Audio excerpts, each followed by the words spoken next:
দর্শক, প্রধানমন্ত্রীকে কটূক্তির প্রতিবাদে একটি বিক্ষোভ মিছিল হচ্ছে ফার্মগেট এলাকায়। সেখানে রয়েছেন আমাদের সহকর্মী মোহাইমিনুল খান অপু। আরো তথ্য নিয়ে তিনি আমাদের সাথে যুক্ত হচ্ছেন। অপু, নিশ্চয়ই শুনতে পাচ্ছেন আমাকে? দর্শকদেরকে জানাচ্ছিলাম বিক্ষোভ মিছিলের কথা। আপনি সেখানে পৌঁছানোর পর এখন কি পরিস্থিতি দেখছেন? আইন শৃঙ্খলা বাহিনী সেখানে রয়েছে কিনা এবং কোনো ধরনের সংঘর্ষ বা ঝামেলা সেখানে হয়েছে কিনা জানাবেন আমাদের বিস্তারিত তথ্য।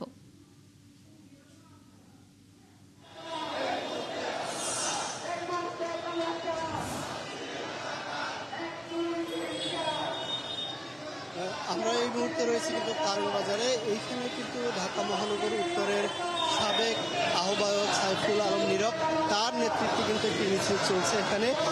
প্রধানমন্ত্রী তারেক রহমানের বিরুদ্ধে কটূক্তি করার প্রতিবাদে তারা এই মিছিলটি বের করেছেন এবং এটি কিন্তু এই মুহূর্তে কারণ বাজার রয়েছে, অর্থাৎ তেজগাঁয়ের বিজ্ঞান কলেজের সামনে থেকে এই মিছিলটি 15 মিনিট পূর্বে শুরু হয়।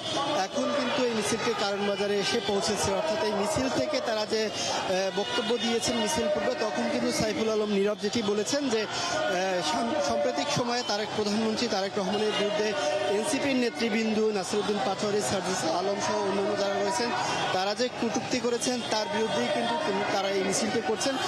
সংক্ষিপ্ত বক্তব্যে তিনি যেটি হুঁশিয়ারি করেছেন, এর পরবর্তীতে প্রধানমন্ত্রী তারেক রহমান সহ বিএনপির কোনো নেতৃবৃন্দের বিরুদ্ধে যদি আবারও কোনো ধরনের কটূক্তি করা হয় সেক্ষেত্রে কিন্তু তারা দাঁত ভাঙা জবাব দেবেন, এমনটি কিন্তু তারা হুঁশিয়ারি দিয়ে বলেছেন। এবং এছাড়াও যেটি বলেছেন যে এর পরবর্তীতে তারা যদি এটি অব্যাহত রাখে সেক্ষেত্রে তাদের বাসা থেকে বের হতে দেওয়া হবে না, এমনটিও কিন্তু তারা সতর্ক করে বলেছে।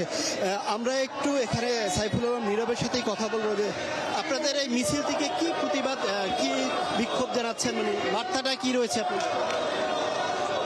আমরা হঠাৎ করে দেখতে পাচ্ছি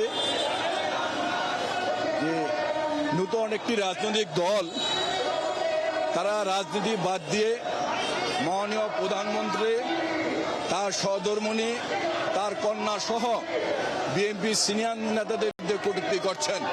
তারা রাজনীতি করছেন না, এটা রাজনীতি কোনো পর্যায়ে পড়ে না। তাদের উদ্দেশ্যে বলতে চাই, এসব বেয়াদবি বাদ দিয়ে রাজনীতি করুন, আর নতুবা বাংলাদেশের জনগণ আপনাদেরকে প্রতিহত করবে। ধন্যবাদ আপনাকে। এমনকি বলছিলেন যে আসলে এনসিপি বা অন্যান্য যারা রয়েছেন তারা যদি কোনো ধরনের আর কটূক্তি করেন সেক্ষেত্রে তারা ছাড় দেবেন না, এমনটি কিন্তু তারা বলছেন। নেতাকর্মী তারা কিন্তু নানান ধরনের স্লোগান দিচ্ছেন।